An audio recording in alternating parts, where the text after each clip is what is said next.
Tao po. Gulat ka ba? Cute ka ba? Animal ka ba?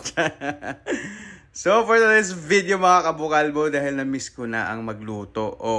Tapos na yung province tour ko. So balik na naman tayo dito sa cooking show. So ayan nga mga kabukalbo, no? Nagaling akong palengke. Bumili ako ng gulay dahil wala lang nga ako budget mga kabukalbo. Tapos nakita nyo tong bitbit ko. Spinach yan mga kabukalbo ha. Talbos ng kamote yan mga kabukalbo. Isang bugkos dahil di mo mabibili yan ng tingi-tingi sa Divisoria. Sa Divisoria nga bulol to. Sa Divisoria ako namili mga kabukalbo dahil mura nga lang doon. Yun nga lang, di ka makabili ng patingi-tingi lang doon, bugkos-bugkos. Yung isang bugkos na yun mga kabukalbo is 30 pesos. At itong talong, sumuhampasin kita dito sa mukha. Alam ko ito yung gusto mo yung hinahampas-hampas sa mukha. Oy, na-miss niya. Diba? Kita mo yan, diba na-miss mo yung hinahampas-hampas? Diba gusto mo yung hinahampas-hampas ka sa mukha ng talong? Joke lang, hoy! So, ayun na nga mga kabukalbo, yung ulam ko, dalawa lang, talong at saka talbos ng kamote. Kaya medyo lang tayong talbos ng kamote mga kabukalbo dahil ganun yun pag walang formalin. Ang gulay kasi mga kabukalbo pag naka-formalin parang fresh tingnan. Sa Manila kasi mga kabukalbo alam mo na lahat gagawin nila makapanloko lang ng customer.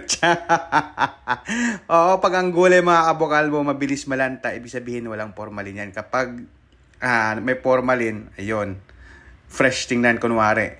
So, kita mo tong panandok. Makinig ka, panoorin mo tong video to para hindi kita makutungan. Hoy, panoorin mo naman yung video ko. Bira na nga lang ako mag-post eh. Na-miss nyo ba ako?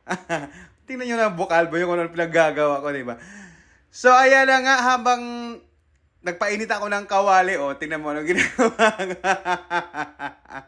Habang nagpainit ako ng mga kawali, mga kabukalbo, ayan na nga pala, ayan. May mantika na yan ha, hindi nyo lang nakita dahil alam nyo, sa sobrang usi ko sa bahay mga kabukalbo, pati pintura ng kawali ko, tanggal. Pumuti na kakakos wala nang pambili mga kabukalbo.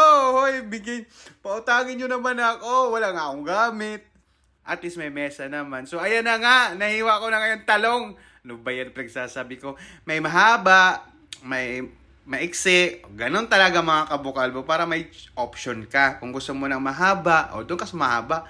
Kung mahilig ka sa mahaba. Kung mahilig ka sa maiksi, doon ka sa maiksi. So, ayan na nga. Usok na ilalagay ko na yung talong na uunahin ko itong mahaba mga kabukalbo kasi alam ko yan yung gusto mo eh. Diba? Yung inahampas-hampas sa mukha. So, ayan na nga. Nilagay ko na at tinakpan ko na. So, ayan, babaliktarin na natin. Kakatakip lang, binaliktad na agad.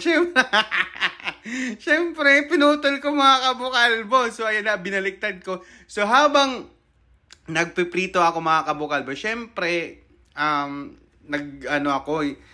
ba tawag nun? Ayan, inasikaso ko na yung talbos. So habang hinihimay yun. Yan? So habang naisip ko nga mga kabukalbo, habang naghihimay nga ako, naisip ko, mahal kaya niya ako? Naisip niya ba? Namimiss niya kaya ako? Diba yung na? Nagiging kambing na nga ako nito mga kabukalbo kakain ng talbos. So iniisip ko mga kabukalbo, nawala tuloy yung sinasabi ko. Mahal niya ba ako talaga? O ano ba? Tingnan ko nga mga kabukalbo, subukan ko nga kung subukan ko nga kung mahal niya ako.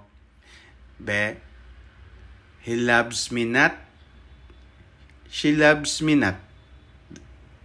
She loves me. She loves me not.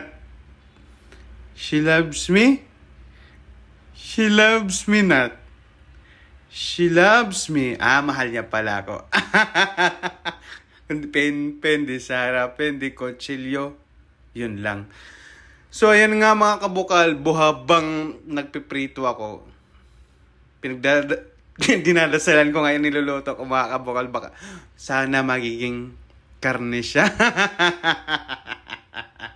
Ano ba itong mga sinasabi ko dito? Oy, wala kasi akong script mga kabukalbo, impromptu to ha. So, ayan na nga, luto na nga mga kabukalbo yung talong na gusto mong talong.